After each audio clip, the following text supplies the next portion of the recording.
First thing I learned, repetition becomes habit. And then you take this back to our first thing we try to teach kids to be fast. We teach them to put their elbows at 90 degrees and to run vertically and to be efficient. Well, that goes exactly opposite to a ball carrier. A ball carrier, you don't want that elbow at 90 degrees. You don't want that ball hanging out there. You want that ball tight to your body. So now we have to overcome that repetition, those habits. Some experts talk about there's 28 days to create a habit.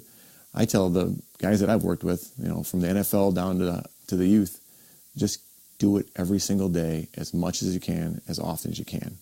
In college, we're limited by 20 hours of contact with our athletes. So for 20 hours, I need to focus on the most important thing with my athletes, and that's ball security. Now you get back to the idea of, okay, pressure. What experts have I talked to about pressure? I went to International Science Sensors Convention and talked to these guys about strain gauges, force sensors. How can I create something within a ball that would give me understanding of where pressure is, how much pressure is applied, and what's needed? That brought me to the idea that as coaches, we don't have enough time to do all these fancy things. We want to get in, get our kids doing the fundamentals, be successful on Friday, Saturday, Sunday, and then repeat it again. So it brought me to a simple thing. Are you using enough pressure or aren't you? And as I talked to guys, I was asking them, okay, this is what I'm going to do with pressure sensors in ball. And so I end up getting to a point now where I have a ball that has pressure sensors in it. But you back up. I was talking to a leather expert as I'm trying to design this, because we all use slip skins and all that. If you back up, I talked to a leather guy, and I was explaining to him how I hold a football. And the first thing he says to me is, you're doing it wrong. And I'm like, doing it wrong? How do you do something wrong that I've been doing for my entire life? I was in my 40s when that happened. And he said, well, if you take a regular football and you look at how it's made, and so now we're getting to the finer points. We're getting to the ideas that he's an expert. He's going to teach me as a coach how to carry a football. In a regular football, there are 4 panels. These panels are made of cowhide leather, real thick, real taut. And when you look at the seams of them all, it's double-stitched cowhide.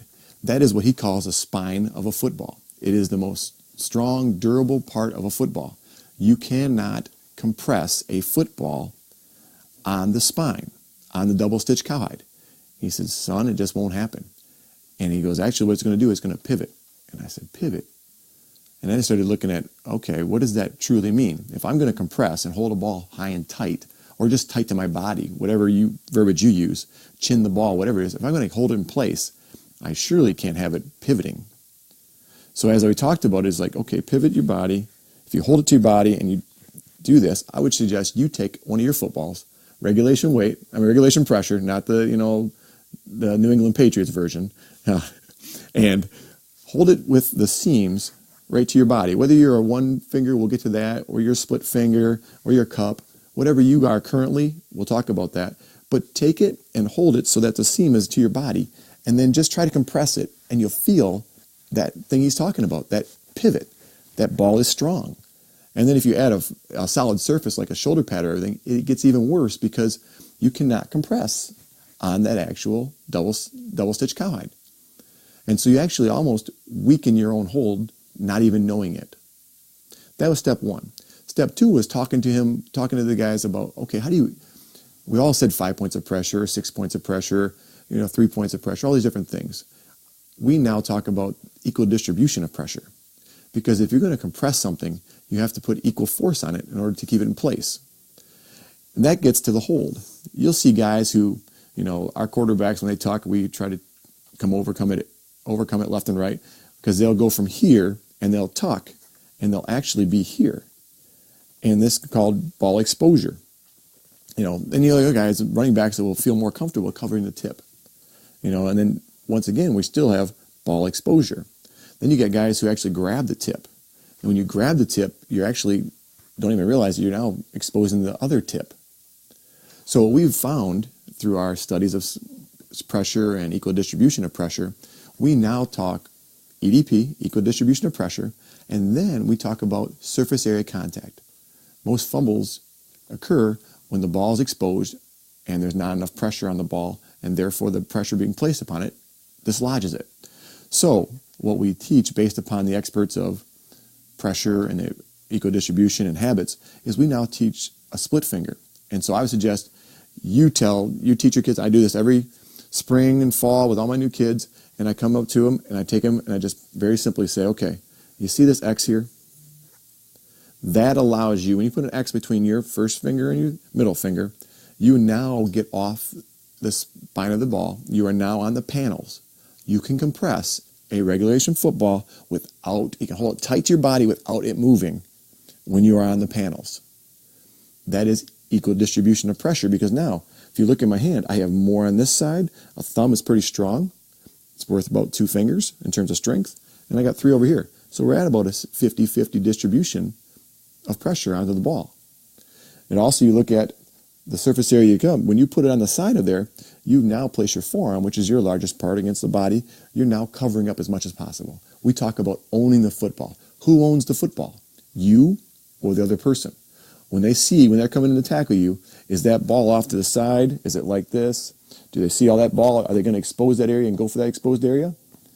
Or are they going to see this, where it's equally distributed and you're like, well, I can't even really see it. It's vice to your body. We also talk about finishing.